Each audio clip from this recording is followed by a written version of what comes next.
Now, it will not have escaped your attention that the UK economy is going through a very difficult time.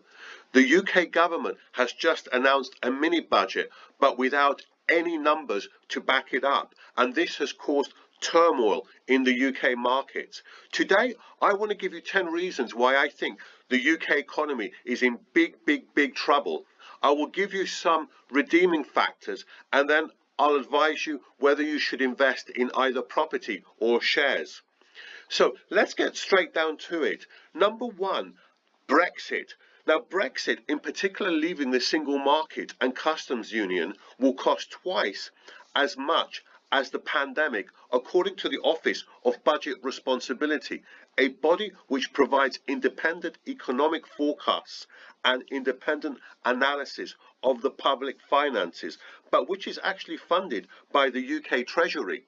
And this is kind of backed up. If you look at the GDP figures since the referendum vote in 2016, the UK economy as of June 2022 had only grown by 3.8% since the referendum. Whereas in the EU, it's actually grown by 8.8%. So a huge difference there. Number two, various bodies around the world have criticized the mini budget, which did not have any analysis done. So the IMF has criticized the UK government's mini budget, which really has included large unfunded tax cuts. The IMF actually usually only comments on budgets of third world countries. So this is very serious.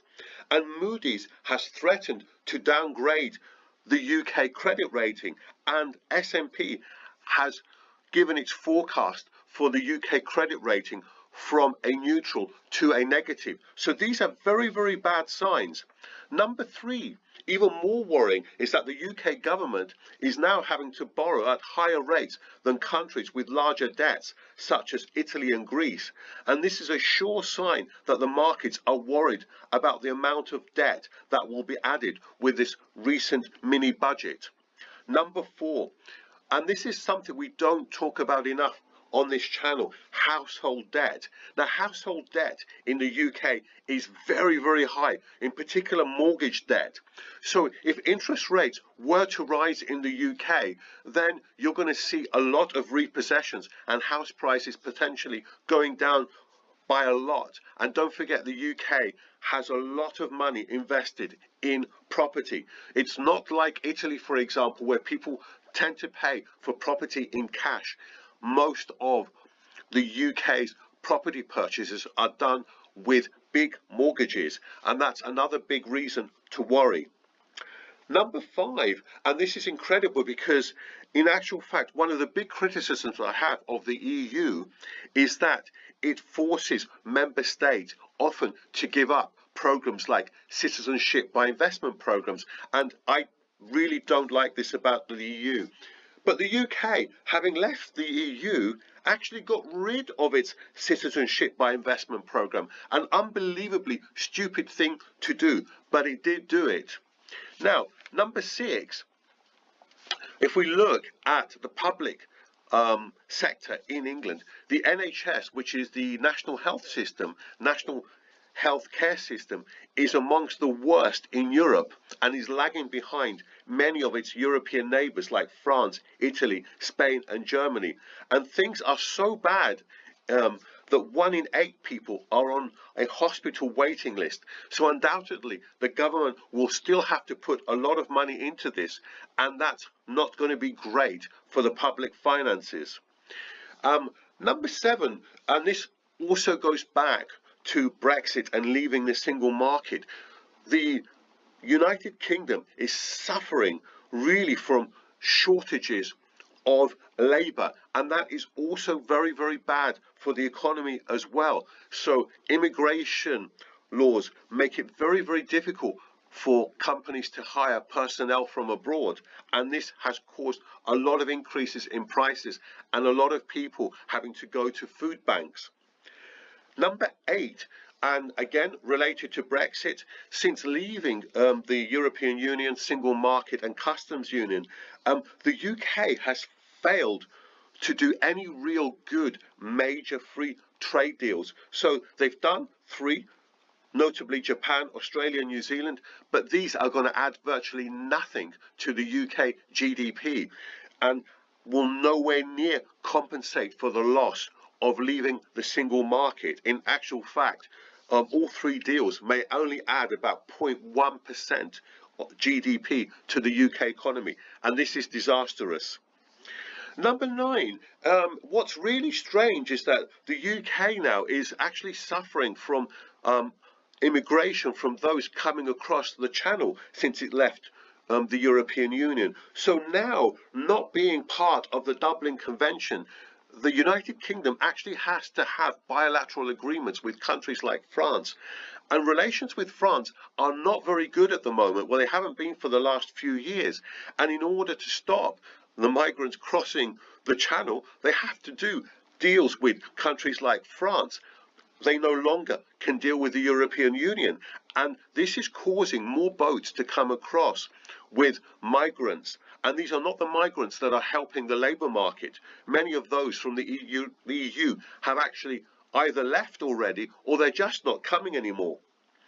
And also, I want to point out number 10, the UK in its attitude has been very, very arrogant. So the UK government, in particular the old government of Boris Johnson, really very incompetent, very arrogant. And in what's more frightening is that potentially there could be a trade war between the European Union and the United Kingdom. And this will make things a hell of a lot worse. And I do feel as though there could be a trade war.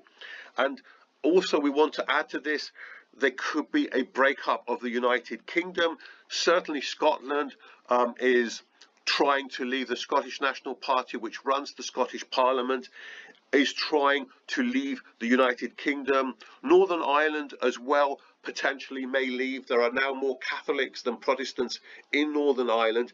And the protocol which keeps Northern Ireland in effect in the single market is working very, very well.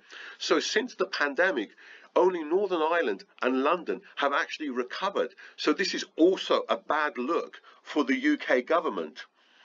And I think as well, Britain's trade, United Kingdom, or shall we say Britain in this case, let's exclude Northern Ireland, Britain's image abroad has suffered incredibly since it threatened to break international law.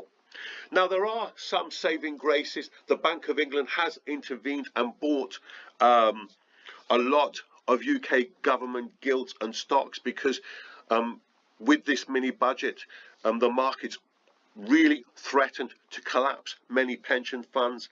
Hopefully, the UK can avoid a trade war with the European Union. Also, hopefully some immigration laws can be relaxed so some more foreign workers can come in to make up for the shortages as well. And you never know, I think Britain should reintroduce citizenship by investment program, because this does bring a lot of money into the country. So you as an investor, what should you do? Well, I think when it comes to property, I wouldn't go in just yet because property potentially could fall. Although I think if you are coming from a USD country, a US dollar country, and we know the pound since Brexit has fallen very heavily against the dollar. It's fallen heavily against the euro, but a lot more against the dollar. So I guess it can be tempting. I think where you may make some money is if now at this moment you go in and invest in UK companies. So UK companies specific to the UK, companies that don't invest abroad, because A, the pound has fallen, and B, the shares in these companies have also fallen heavily since the mini budget. So if you get in now, you could benefit from potentially the pound rising in the future and these companies recovering. But certainly, I just want to say things are very, very tough in the United Kingdom, and it really needs to do a lot more free trade deals. It needs to re-examine the agreement it made with the European Union. Certainly, people think it's tariff-free. It's not. 20 to 25% of goods are not tariff-free because a lot of the components are made outside Britain. So these are subject to tariffs when they arrive in the European Union. Anyway, that's it for today. Thanks ever so much for watching, and I shall see you soon on the next video.